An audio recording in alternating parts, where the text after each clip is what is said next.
1905 में नागरिक प्रशासन के संदर्भ में कौन सा कथन सही है? पहला है, लॉर्ड कर्जन ने प्रांतीय सीमाओं को पुनर्व्यवस्थित करने का निर्णय लिया। यह तो बिल्कुल सही है। एक नए प्रांत का गठन किया गया जिसे पूर्वी बंगाल और असम कहा जाता है। यह भी बिल्कुल सही है। तो इसमें सही जवाब होगा ऑप्शन नंबर बी। दोनों 1 और 2 दोनों सही है। मुस्लिम लीग और भारतीय राष्ट्रीय कांग्रेस के बीच राजनीतिक गतिरोध को दूर करने के लिए CR फार्मूला किसने तैयार किया? The right answer is option number B, Rajagopalachari. Rajagopalachari का फार्मूला, जिसे राजाजी फार्मूला कहा जाता है, ब्रिटिश भारत की स्वतंत्रता पर अखिल भारतीय मुस्लिम लीग और भारतीय राष्ट्रीय कांग्रेस के बीच राजनीतिक गतिरोध को हल करने के लिए चक्रवर्ती राजगोपालाचारी यानी CR द्वारा तैयार किया गया एक प्रस्ताव था। भारत में आर्थिक राष्ट्रवाद का उदय और विकास किसके द्वारा लिखा गया था? The right answer is option number D, Bipin Chandra. Bipin Chandra आधुनिक भारत के इतिहासकार थे। प्रोफेसर बिपिन चंद्र भारत के स्वतंत्रता संघर्ष और आधुनिक इतिहास लेखन परंपरा में मार्क्सवादी चिंतन धारा के इतिहासकार थे। जजाऊ का युद्ध कब लड़ा गया था? When was Battle of Jajau fought? The right answer is option number C, 1707 ईस्वी में। जजाऊ की लड़ाई 2 मुगल राजकुमारों और भाइयों बहादुर शाह प्रथम और मुहम्मद आजम शाह के बीच 20 जून 1707 को लड़ी गई थी। 1707 में उनके पिता औरंगजेब की उत्तराधिकारी घोषित किए बिना मृत्यु हो गई। इसके बजाय उसने एक वसीयत छोड़ दी जिसमें उसने अपने बेटों को राज्य को आपस में बांटने का निर्देश दिया था। निम्नलिखित में से कौन इक्ता व्यवस्था की विशेषता नहीं है? एक एक कर सभी को देखते हैं। इक्ता एक राजस्व संग्रह प्रणाली थी, बिल्कुल सही। इक्ता व्यवस्था के लिए सूचना का स्रोत था सियासतनामा, यह गलत है। इक्ता से राजस्व सीधे सुल्तान के खाते में जमा किया गया था, यह भी सही है। इक्ता से एकत्र राजस्व से सैनिकों को बनाए रखने के लिए मुक्ति का समर्थन किया गया था, यह भी सही है। तो गलत क्या है? ऑप्शन नंबर बी ही इसका सही जवाब होगा, इसकी विशेषता नहीं है। इक्ता कर खेती की एक इस्लामी प्रथा थी जो मुस्लिम एशिया में ब्यूइद राजवंश के दौरान आम हो गई थी। हुमायूं नामा किसने लिखा था? Who wrote Humayun Nama? The right answer is option number B, Gulbadan Begum. Gulbadan Begum एक मुगल राजकुमारी और मुगल साम्राज्य के संस्थापक सम्राट बाबर की बेटी थी। वह अपने सौतेले भाई सम्राट हुमायूं के जीवन का लेखा जोखा हुमायूं नामा के लेखक के रूप में अच्छी तरह से जानी जाती है, जिसे उसने अपने भतीजे सम्राट अकबर के अनुरोध पर लिखा था। निम्नलिखित में से कौन सा कथन सही है? एक एक कर सभी को देखते हैं। पबना आंदोलन 1873 से 76 नहीं, यह गलत है। पबना आंदोलन 1872 से लेकर 76 तक हुआ था। पूर्वी बंगाल में जमींदारों द्वारा बेदखली, उत्पीड़न, संपत्ति की अवैध जब्ती, मनमाने ढंग से लगान में वृद्धि और बल प्रयोग के माध्यम से किसानों पर अत्याचार किया गया था। इसीलिए यह आंदोलन हुआ था, जिसे पूर्वी बंगाल में पबना आंदोलन या किसान अशांति के रूप से जाना जाता है। एका आंदोलन 1921 में, यह सही है बिल्कुल। एका आंदोलन या एकता आंदोलन एक किसान आंदोलन है जो 1921 के अंत में हरदोई, बहराइच और सीतापुर में सामने आया था। शुरुआत में कांग्रेस और खिलाफत आंदोलन द्वारा शुरू किया गया था, बाद में इसका नेतृत्व मदारी पासी ने किया था। संथाल आंदोलन 1855 से 56, यह भी सही है। तो सही जवाब होगा ऑप्शन नंबर डी, इनमें से एक से अधिक, more than one of the above. यदि आप 17वीं BPSC के लिए करंट अफेयर्स का PDF प्राप्त करना चाहते हैं तो इसके बारे में जानकारी यहाँ दी जा रही है। लेकिन आइए इससे पहले जानते हैं कि एम्पियन एकेडमी ऐप ही क्यों, क्योंकि हमने करके दिखाया है। दोस्तों, सबसे पहले हमने करंट अफेयर्स का PDF कोर्स लॉन्च किया था। 66वीं BPSC प्रीलिम्स एग्जाम में कुल 36 प्रश्न टैली हुए थे करंट अफेयर्स। बिहार SI की परीक्षा हुई थी 2021 में, क्योंकि उस साल BPSC का कोई एग्जाम हुआ ही नहीं था, तो दोनों शिफ्ट मिला के 31 क्वेश्चंस टैली हुए थे। 67वीं BPSC प्रीलिम्स 2022 जो कि कैंसिल हो गया था और फिर उसका री एग्जाम हुआ था, दोनों मिला करके 59 क्वेश्चंस टैली हुए थे। BPSC CDPO प्रारंभिक परीक्षा हुई थी 2022 में, तो उसमें भी 30 प्रश्न टैली हुए थे।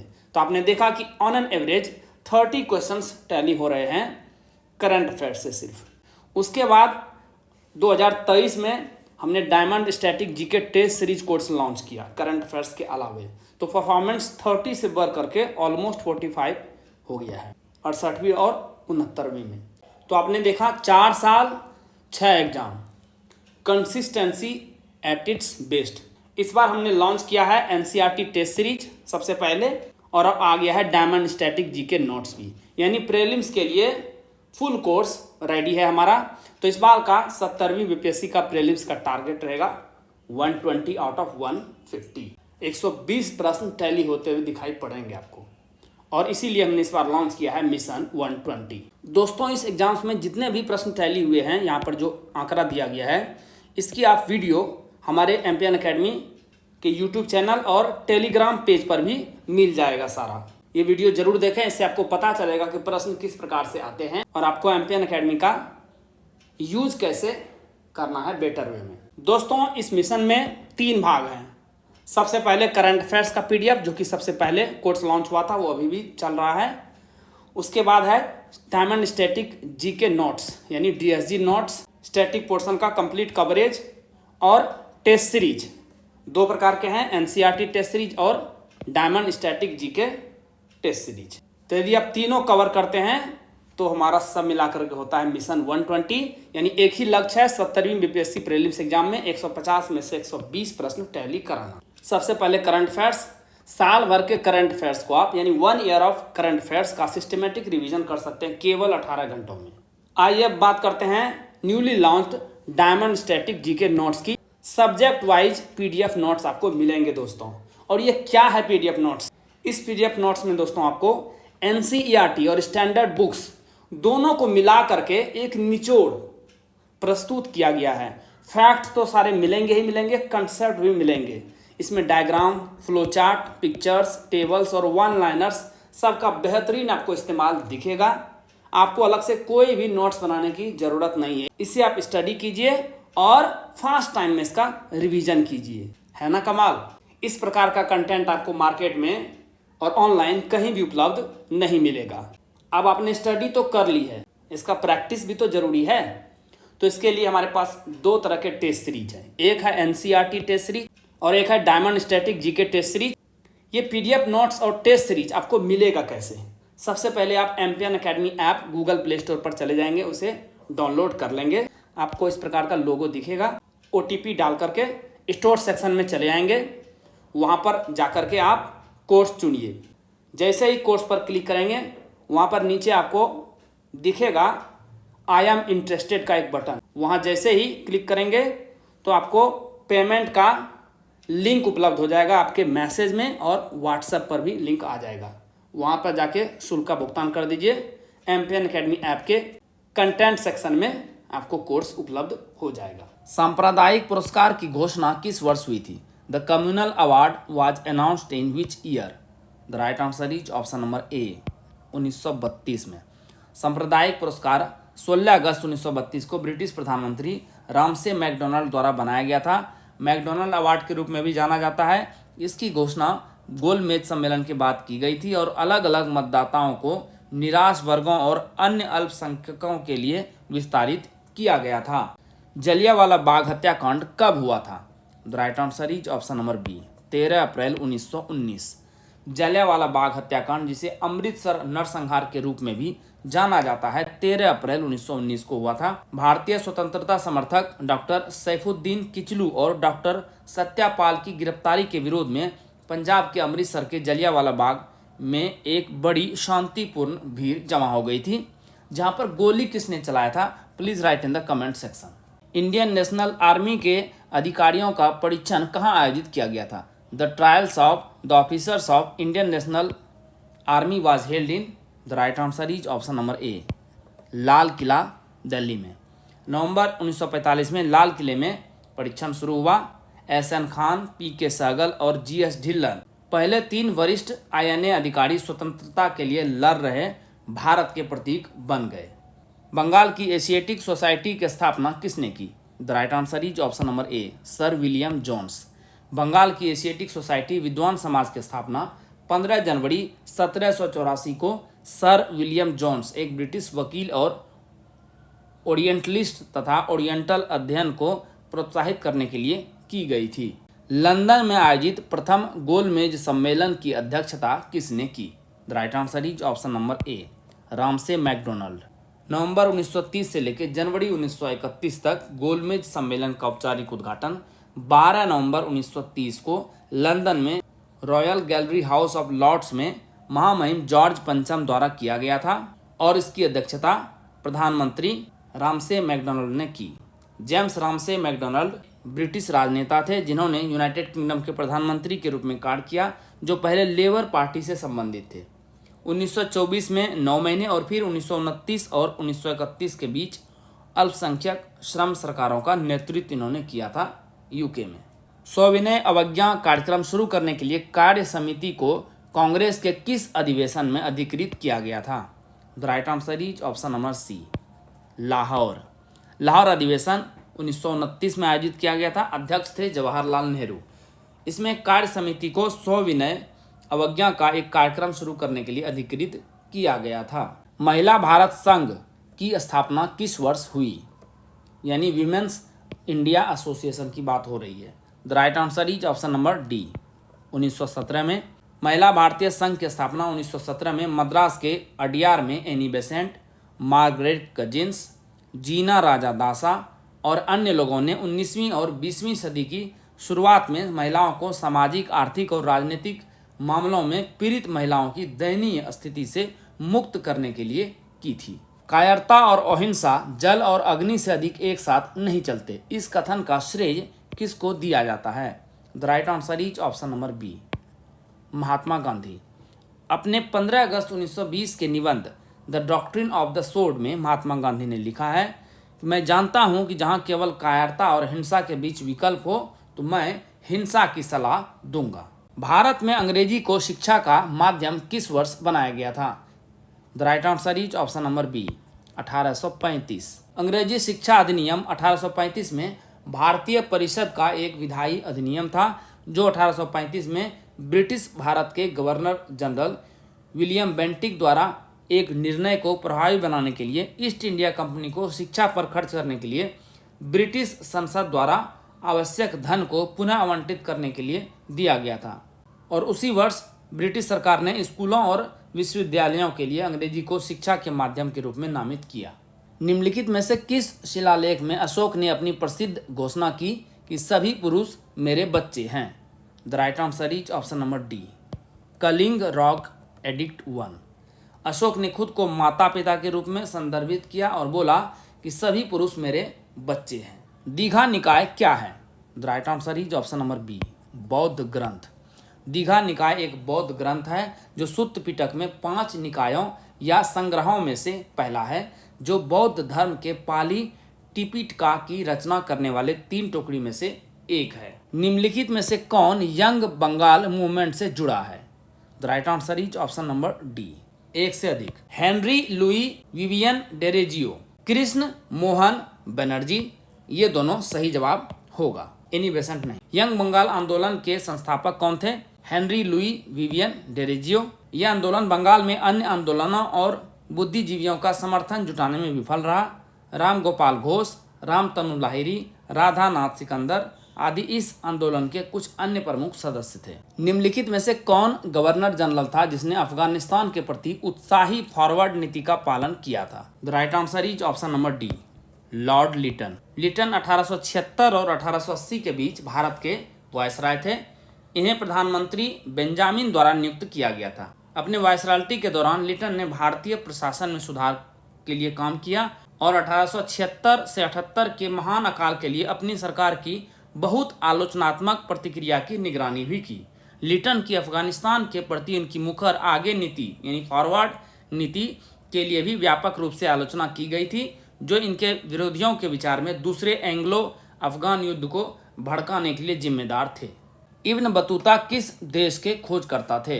Ibn Battuta was the explorer from which country? The right answer is option number B, Morocco.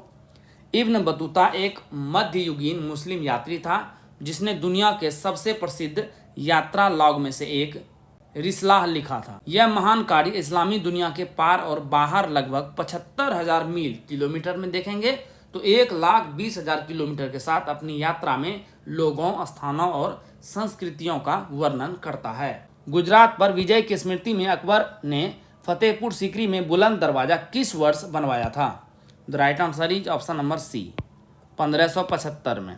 Akbar ने बिना किसी गंभीर प्रतिरोध के गुजरात के शासक मुजफ्फर शाह को हराया और गुजरात पर जीत की स्मृति में अकबर ने 1575 में फतेहपुर सीकरी में बुलंद दरवाजा बनवाया था। निम्नलिखित में से कौन सा आयोग 1857 के विद्रोह के दमन के बाद सेना के पुनर्गठन से जुड़ा है?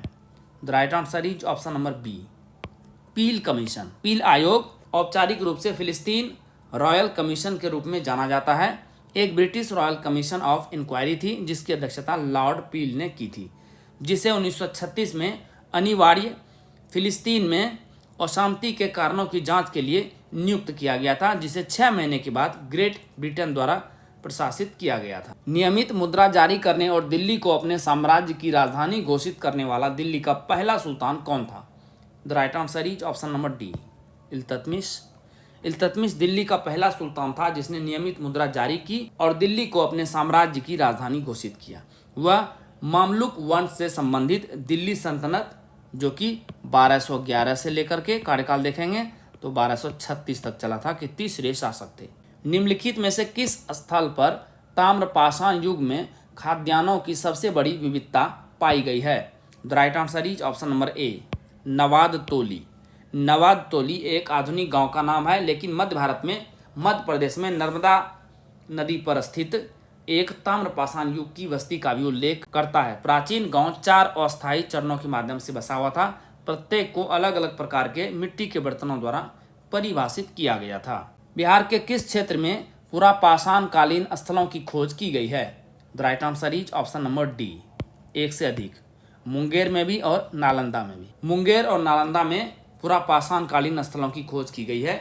हजारीबाग, रांची, सिंहभूम और संथाल परगना, जो कि सभी झारखंड में है, से मेजोलिथिक स्थलों की खोज की गई है। क्या आपने एमपीएन एकेडमी का टेलीग्राम पेज ज्वाइन किया है?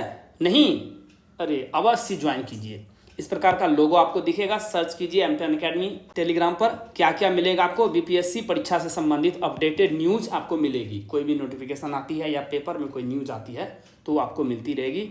बीपीएससी प्रिपरेशन यानी तैयारी से संबंधित स्ट्रेटेजी या रणनीति की पीडीएफ आपको यहाँ पर प्रोवाइड की जाती है। टेस्ट सीरीज के सिलेबस और शेड्यूल को जारी किया जाता है यहाँ पर, और एमपीएन एकेडमी के कोर्सेज और यूट्यूब वीडियो के अपडेट्स भी आपको यहाँ पर मिलेंगे, तो इस पेज को अवश्य ज्वाइन कीजिए। मौर्य अभिलेख बिहार में निम्नलिखित में से किस स्थान से जुड़े हुए हैं? The right answer is option number D, एक से अधिक। सभी से पाटलिपुत्र, सासाराम और लौड़िया नंदनगढ़। बिहार में स्थापित किस राजवंश को पितृहंसा वंश कहा जाता है? The right answer is option number C, Haryanka राजवंश। मगध साम्राज्य ने भारत में 684 ईसा पूर्व से लेकर 320 ईसा पूर्व तक शासन किया। मगध साम्राज्य का उल्लेख 2 महान महाकाव्यों रामायण और महाभारत में मिलता है। मगध साम्राज्य पर 544 ईसा पूर्व से 322 ईसा पूर्व तक शासन करने वाले 3 राजवंश। पहला था हर्यक राजवंश, जो कि 544 से 412 ईसा पूर्व तक था। पितृहंता वंश कहा जाता है। इसमें 3 राजा थे बेसिकली, बिंबिसार, अजातशत्रु और उदयन।